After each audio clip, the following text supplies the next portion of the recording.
Le signe du début, c'est suivez la comédienne. Et donc, en fait, on la repère assez facilement, puisqu'on entend une voix féminine dans le casque, et puis on voit une jeune fille qui se balade à côté du groupe. Et donc, justement, au début, il y a un peu de doute en mode, est-ce que c'est elle, c'est pas elle? Et puis, on commence à la suivre, et puis on comprend qu'effectivement, Pas se tromper. c'est bien elle. Justement, Daphné Wynne, comment ça se passe pour interpréter ce genre de rôle?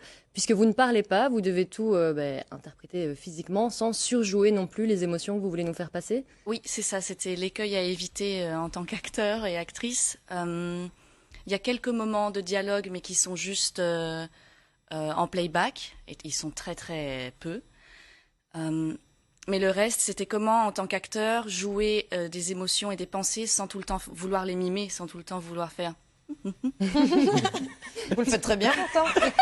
Ça ne surtout pas faire. Surtout pas faire. Parce que dans la vie, quand on pense, on ne fait rien finalement. Et comment quand même faire passer une émotion de façon subtile et juste, avec toutes les pensées que les spectateurs entendent continuellement. Et avec 17 personnes qui vous regardent comme ça, en étant juste à côté, c'est ça? Et même plus, puisqu'au final, donc voilà, les 17 personnes ont les écouteurs et donc peuvent entendre ce qui se passe dans la pièce, mais au final, toutes les personnes qui se promènent dans le parc du cinquantenaire ou au Sablon à ce moment-là, eh bien, sont un peu intriguées par ce qui se passe, puisqu'on voit deux personnes au milieu d'un espèce de petit groupe qui les observe avec des écouteurs et qui écoutent ce qui se passe.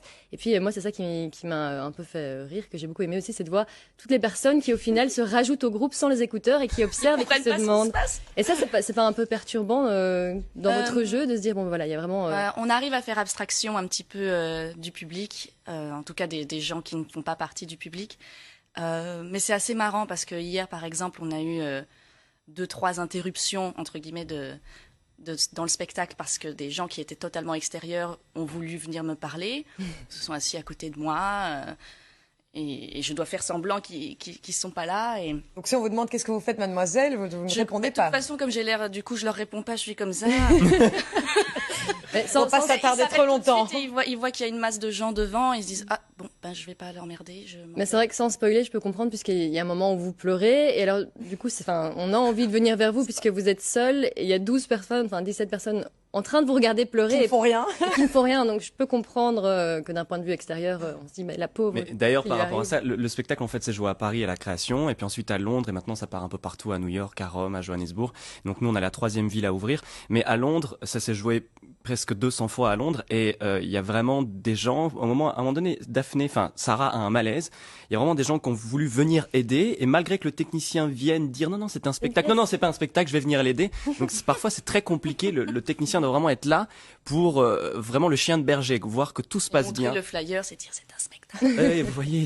Et c'est un concept qui a été créé en plein Covid ou ça existait déjà avant? Ça a été créé pendant le Covid. Il y a vraiment des artistes qui se sont réunis à Paris en disant bon, il faut qu'on fasse quelque chose parce que là c'est plus possible. Ils l'ont créé pendant le Covid pour le jouer à la sortie du confinement début juin à Paris. Puis ça s'est joué jusque fin août. Puis après ça commence à s'exporter un peu partout.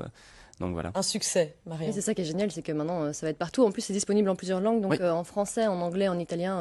À Bruxelles, vous pouvez l'écouter dans toutes les langues, vu que c'est au final des écouteurs. Faut juste pas oublier de bien charger son smartphone et de couper tout le reste, de vraiment couper les notifications pour comme si on était au théâtre en fait. Vraiment vivre la pièce du début jusqu'à la fin. Et ça fait du bien en fait de revivre des émotions avec des inconnus, puisque voilà, c'est à la fois une pièce qu'on vit seul et qu'on vit en groupe, puisqu'on est plusieurs à pouvoir la voir. En toute distanciation Donc sociale, concrètement, évidemment, concrètement, c'est une pièce dans laquelle on s'invite, qui en fait contextualise un petit peu avec l'endroit dans lequel elle grandit, elle progresse. Ça dure combien de temps? Comment est-ce qu'il faut s'inscrire? C'est le même prix qu'une pièce de théâtre? Alors, ça dure 50 minutes. On peut s'inscrire sur le site contact-spectacle.be. C'est jusqu'au 8 novembre. Il y a plusieurs représentations par jour. Et comme on le disait, vous ne savez pas si vous allez être du côté du Sablon ou du côté du cinquantenaire. Prévoir de prendre le casque avec, etc. Mais ça, tout est oui. Ça reste à Bruxelles? Ça reste à Bruxelles pour le moment. Les places sont à 19 €. Et donc oui c'est ça, contact-spectacle.be parce que si vous ratez l'adresse, parfois c'est compliqué de trouver ça sur Google. Donc voilà.